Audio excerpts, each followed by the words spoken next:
দেখুন, মুখ্যমন্ত্রী রেড রোডের ঈদের দিনে সেখানকার অনুষ্ঠানে আজকে নয় প্রত্যেক বছরই সামিল হন। মুখ্যমন্ত্রী কালী পুজো নিজের বাড়িতে করেন। মুখ্যমন্ত্রী বাংলা জুড়ে শয়ে শয়ে হাজারে হাজারে দুর্গা পুজোতে শরিক হন। মুখ্যমন্ত্রী শিখদের অনুষ্ঠানে গুরু গোবিন্দ সিং হোক, গুরু নানক জয়ন্তী হোক, সেখানে শরিক হন। মুখ্যমন্ত্রী বুদ্ধদের অনুষ্ঠানে, বুদ্ধ ধর্মে যারা ধর্মাবলম্বী মানুষ তাদের অনুষ্ঠানে শরিক হন।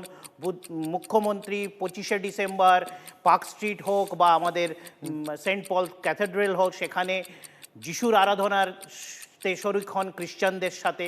তো মুখ্যমন্ত্রী সর্বধর্মের ধর্মাচরণে শরিক হন, এটা তার কাছে কোনো নতুন নয়। কাউকে কোনোভাবে তোষণ করা বা কাউকে ব্রাত্য করার আমাদের অভিসন্ধি নয়। যাদের অভিসন্ধি হচ্ছে তোষণ করা, যাদের অভিসন্ধি হচ্ছে কাউকে ব্রাত্য করা, তারা তাদের মতো বক্তব্য রাখছে না। আমাদের মানুষের কাছে নতুন করে গ্রহণযোগ্যতা অর্জন করার মুখ্যমন্ত্রীর কিছু নেই। আমাদের মানুষের জন্য কি করণীয়, কাকে কোন ধর্মকে আমরা কি চোখে দেখি, সেটা মুখ্যমন্ত্রী নতুন করে বাংলার মানুষকে বা দেশের মানুষকে বার্তা দেওয়ার কিছু নেই।